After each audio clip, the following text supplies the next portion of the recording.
Selamat siang anak-anak sekalian. Kalian masih ada sukacita dan semangat pada siang hari ini?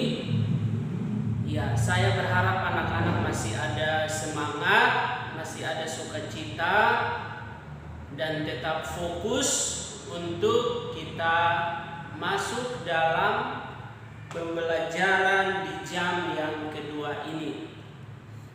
Ya, kita masih ada pada pembelajaran yang pertama di subtema 1 buku tema yang ke-8, di mana pada pagi tadi kita sudah belajar tentang lingkungan dan juga air.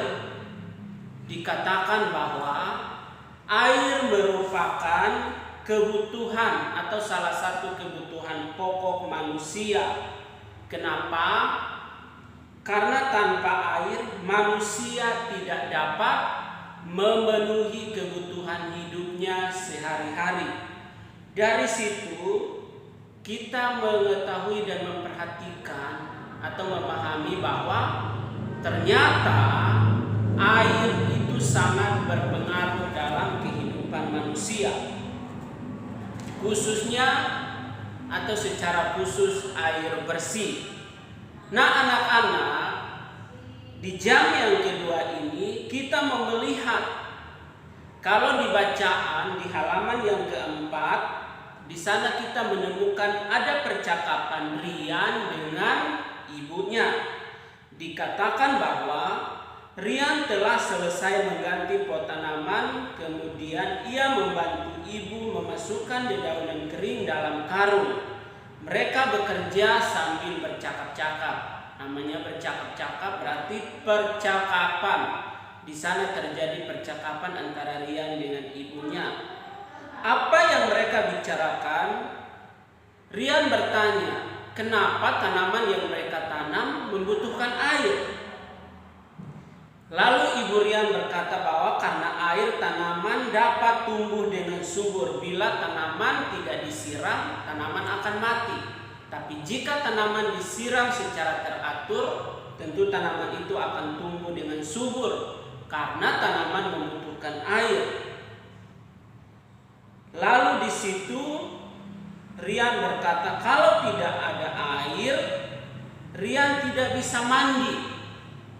Itu yang kedua. Dan yang ketiga, kamu benar Rian, kata ibu.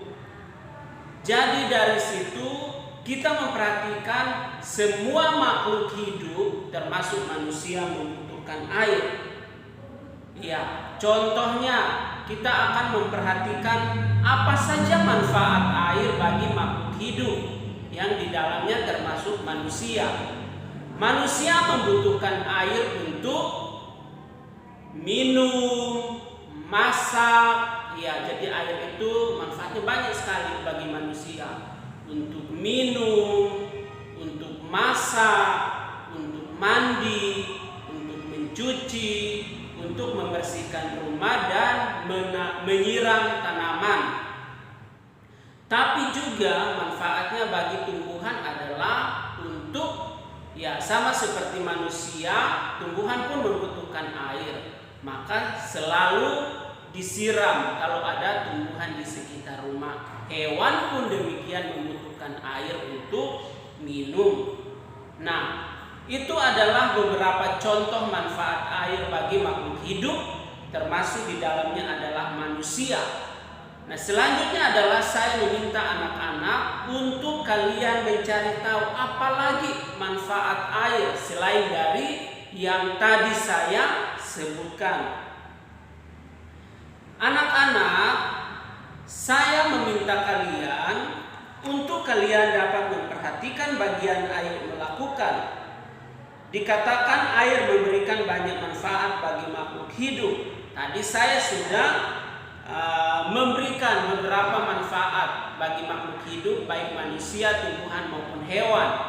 Nah, silahkan anak-anak, seperti tugas yang tadi saya katakan, kalian mencari tahu atau kalian boleh mengerjakan. Kalian mengerjakan, cari tahu apa lagi manfaat air bagi makhluk hidup.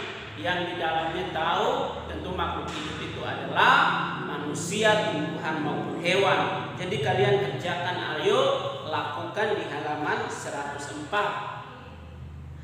Dan jika kalian sudah selesai mengerjakan bagian ayo lakukan, selanjutnya adalah kalian silakan bercerita dengan mengerjakan bagian ayo bercerita di halaman 5. Dikerjakan dengan benar dan juga jangan lupa untuk dikumpulkan. Dan yang terakhir adalah silahkan anak-anak lihat bagian ayo di rumah. Kalian pun mengerjakan bagian tugas di rumah. Dan jika sudah selesai, silakan tugasnya dikumpulkan. Di jam yang kedua ini ada 3 tugas. Ayo lakukan, ayo berdiskusi maupun tugas di rumah. Silakan dikerjakan dengan benar dan jangan lupa untuk dikumpulkan. Baik, terima kasih untuk perhatian anak-anak pada siang hari ini. Dan sebelum kita mengakhiri pertemuan kita pada siang hari ini, kita akan menutup pertemuan ini di dalam doa. Mari kita berdoa. Bapa di surga, terima kasih untuk pertolongan bagi kami. Dari pagi sampai siang ini kami belajar, dan kami boleh mengakhiri pelajaran kami di dalam pimpinan Tuhan. Kami menyerahkan waktu selanjutnya dalam tangan Tuhan. Anak-anak yang akan mengerjakan tugas, kiranya Tuhan memberkati. Terima kasih, dalam nama Tuhan Yesus kami berdoa dan bersyukur. Amin. Baik, terima kasih anak-anak untuk perhatiannya. Sampai bertemu besok. Tuhan Yesus memberkati.